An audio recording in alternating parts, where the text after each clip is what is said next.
Trying to get this done early today. More so because of what I saw, not because of trying to be done before the nighttime. But today I was at the gym working out and saw a guy there. Probably had cerebral palsy, right? And I've seen him go into the gym a bunch of times, right? Never seen him actually working out. But today I was in there working out and I seen him in there working out. And he has like the arm holder, kind of like they're not he has a hand part and then it wraps around his forearm and it basically stands into the ground. And I was in awe for a moment, right? I was almost awkwardly like staring at him to the point when he gets done, and I wasn't staring at him for no weirdo reason outside of like in awe of watching this guy get after it, right? And he was working out with a couple other guys, and he starts to walk up, and I stop what I was doing, and I kind of watch him walk by me, and he puts his knuckles out to me, and I said, "No excuses."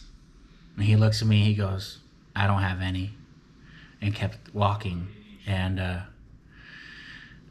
was like, damn, right? Like, and it was crazy because I was saying no excuses for me, right? Like, I have no excuses not to be getting after it fully, right? No excuses not to give my best every day. No excuses to not become the best version of myself, right? No excuses just no excuses, period, right? No excuses to not get up on time. No excuse. Like, this dude literally can barely walk, right? Barely. Feet were all deformed and turned out, and knees were all damaged, right? And it's probably no fault of his own, but still, like, he was in there getting after it, and I just looked at him and I said, "No excuses." And he didn't take offense. He didn't ask, "What do you mean by it?" Like, nothing. He just said, "I don't have any." And I couldn't believe it, right? And for me, like, what it burnt a fire inside of me to go even harder, right? To know that what I'm doing, I'm falling, to know what I'm trying to do and the effort I'm giving towards it, I'm falling way short, right? And I don't know about you guys, and I don't know if you run into people who motivate you or who push you to another level, but like watching this guy do what he did today, definitely inspired me to do something different, right? Because he didn't have to be in there. He could have came with all kinds of excuses of why he couldn't be working out, why his life sucks, right? Why he's miserable or depressed, and he ain't got none. And he was so happy, and he was just getting after it, right? And I'm just like, and then I'm watching him do rows and right, work his back, and like, oh man, you know what I mean? And so like. And that's where like the question today comes from. Like, it's crazy the way God intervenes in such a way that the question or the statement that I pose, for the most part, I see something every day that applies to it, right? And I think that's part of the reason why I come up with those quotes or whatever. But like, what or who, like what or how are you defined, right? Like, how are you defined?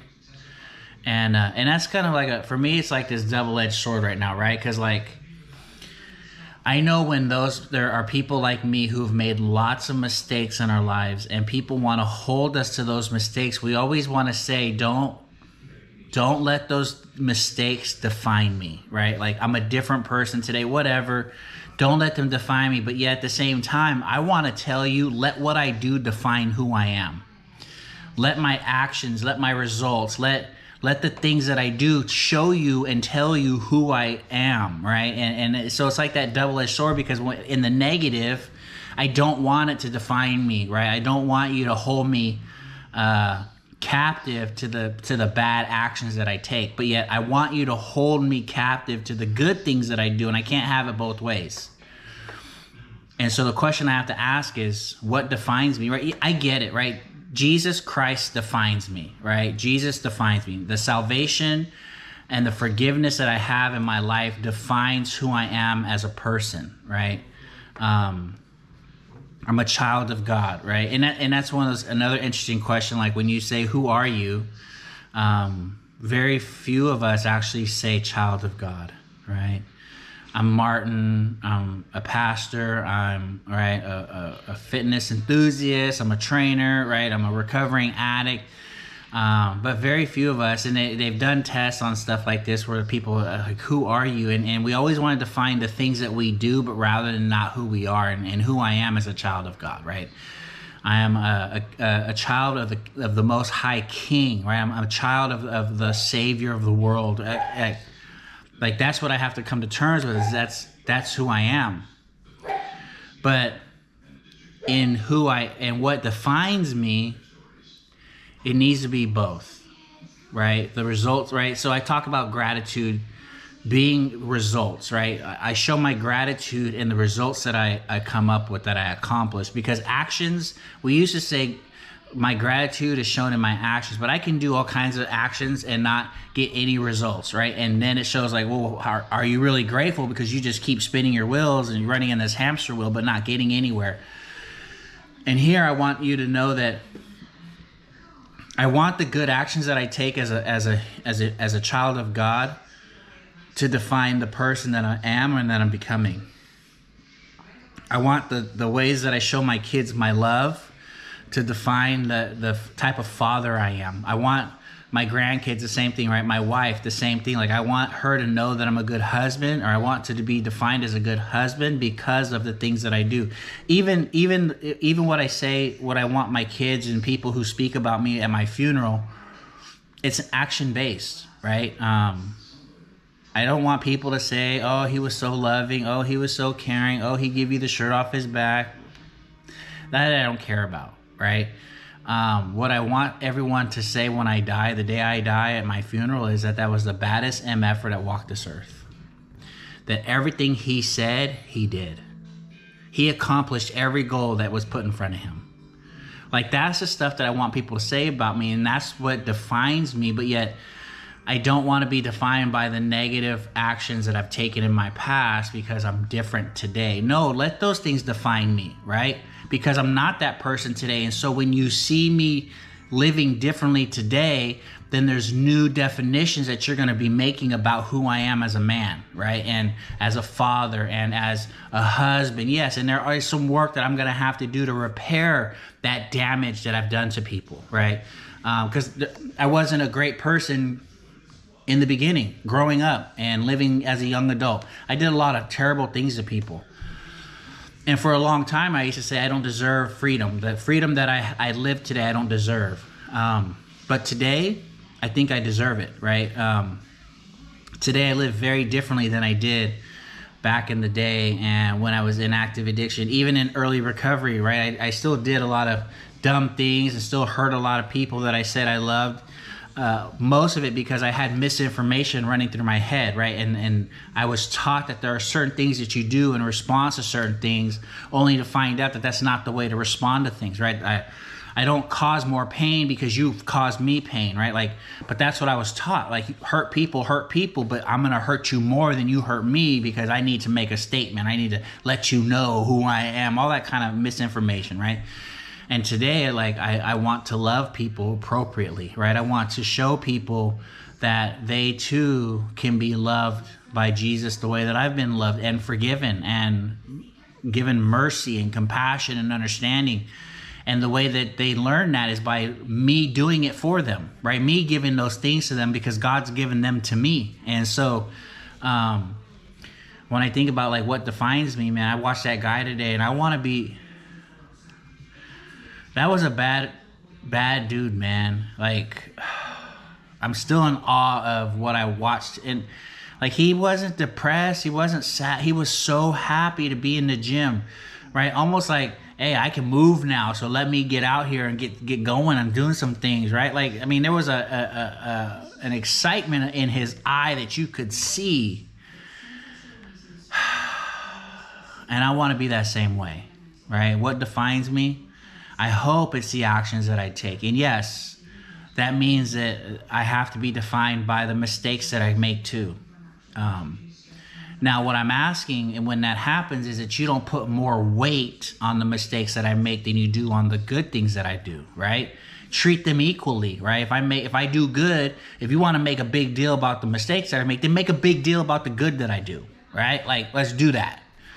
But if you want to make a little deal about the good that I do, then make a little deal about the mistakes that I make, right? Like, can we have equal proportions in both directions so that when you can get a fuller understanding of who I am and how I operate, and then be able to hold me accountable to the things that I do, both positively and negatively, so that I can become a better person, right? And so,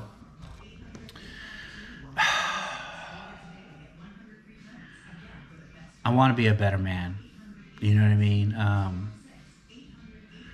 I want to be like that guy was today, right? And what I mean by that is I want people to be in awe of me when they see me the way I was in awe of him. I don't know what for. Maybe they see the Spirit of God resonating in me. Maybe they see my aura, whatever, right?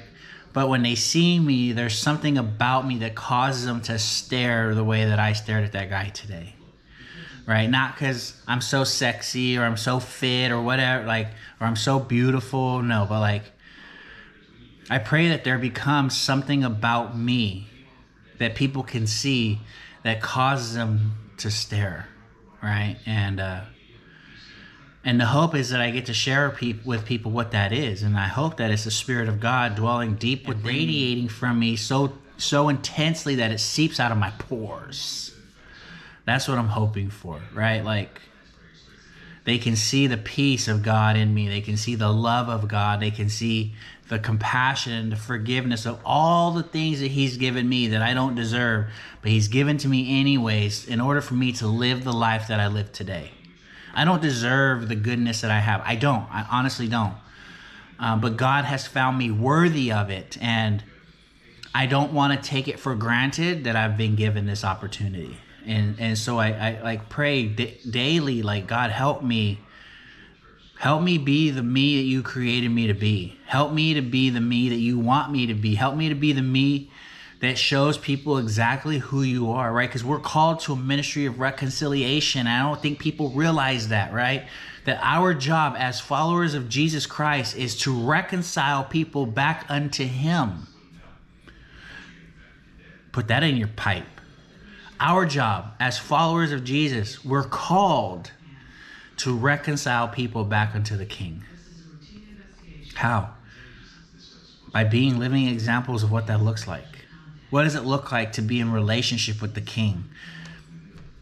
And how good can it be so that it's about attraction, not about promotion, right? It's about people seeing the goodness of God in me and wanting it for themselves. And then me sharing with them what that looks like and what that is and how I got there. I don't know. For me, like, just to ask the question, like, what defines me? At the end of the day, I hope it's what I do, right? I hope I live in faith in a way that attracts people to God, that helps people ask questions to know him more fully. And then I hope that I'm prepared when they do ask to be able to share with them him appropriately. But in that sense, yes, then I have to be willing to accept that if what defines me is the positive, then I also have to be willing to accept the negative too. I just hope and pray that when people do see that they can put equal portions to the positive and to the negative. Don't add extra scoops to the negative and act like I just destroyed the world because I did something wrong. When you want to be like, hey, that's cool. You did that for that homeless guy. That was nice. That was good of you. But you want to add extra to the negative. Make them equal. You want to add extra to that, add extra to the good that I do. Throw me a party, throw me a parade if I do something good, if you really want to try and destroy my character when I do something bad. But if you want to make a little deal about it, make a little deal about the mistake that I make too. Because I always say this is not an excuse, but I'm human, right? We make mistakes. We're fallen, we're broken. But I do believe that Jesus is the epitome of what it means to be human. And ultimately, our goal is to be like Jesus. To live in the fullness of what it means to be human is to be like Christ. So I don't know if anybody's told you today that God loves you, and so do I. I hope you have a great day, and God bless you.